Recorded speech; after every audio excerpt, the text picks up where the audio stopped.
Hello, I'm Michael And I'm Jill. for Michael and Jill's Travel Adventures. Click below to subscribe to our channel.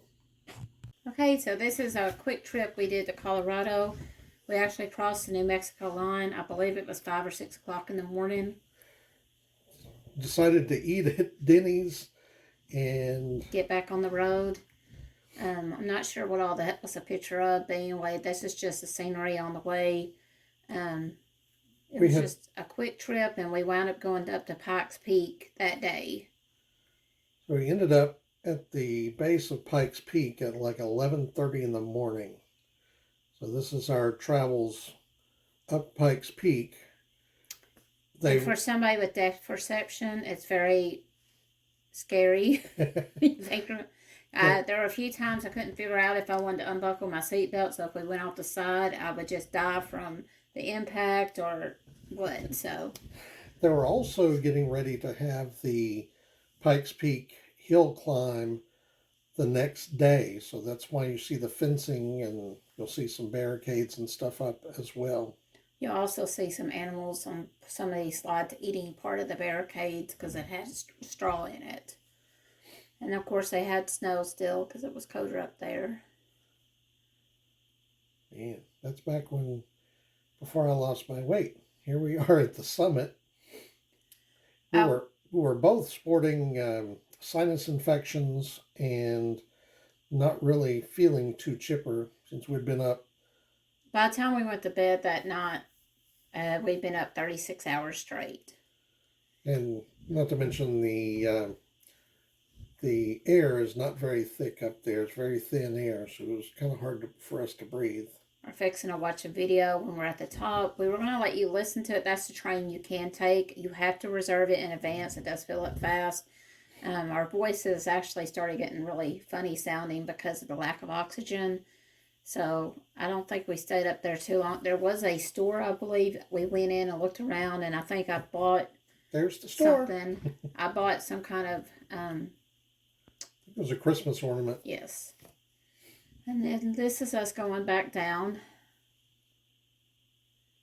Catching some more sights as we went back down that weren't available when we were coming up. There's going to be a check station in a minute where they actually check your brakes to see how hot they are. There they are eating the actual stuff, and there were snowballs up there. But there is a check station coming up where they actually check your brakes to see if you're running hot, and it should be coming up any minute, but our brakes actually were running hot, so we had to stop for about 15-20 minutes in this little area. I'm not sure what it was called, but they had a store. I believe they had a restaurant also. You'll see that right there.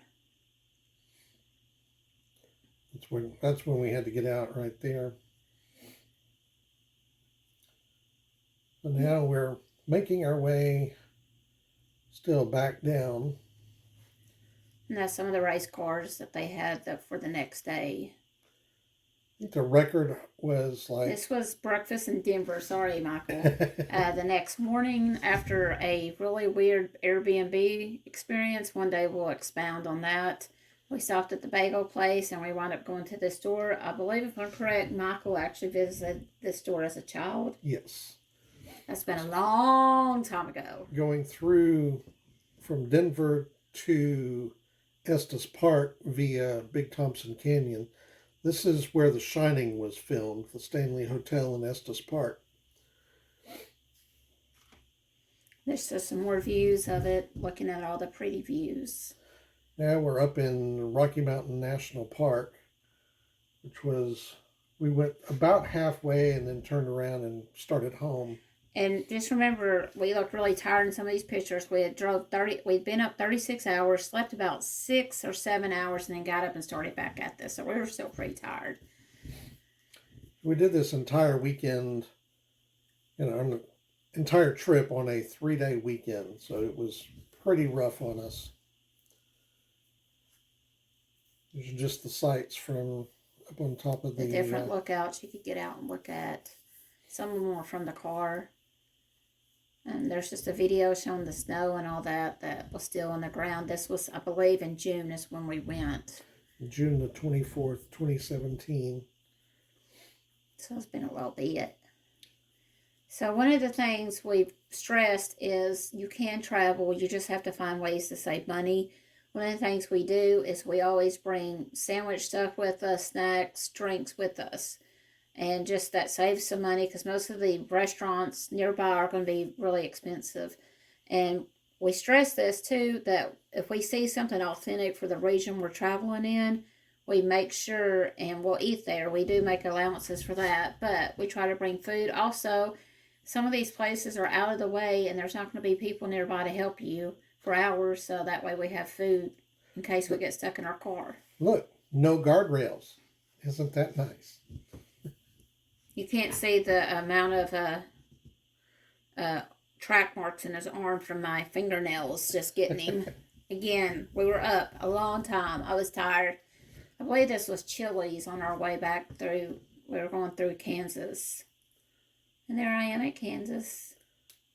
It was my first time being to Kansas.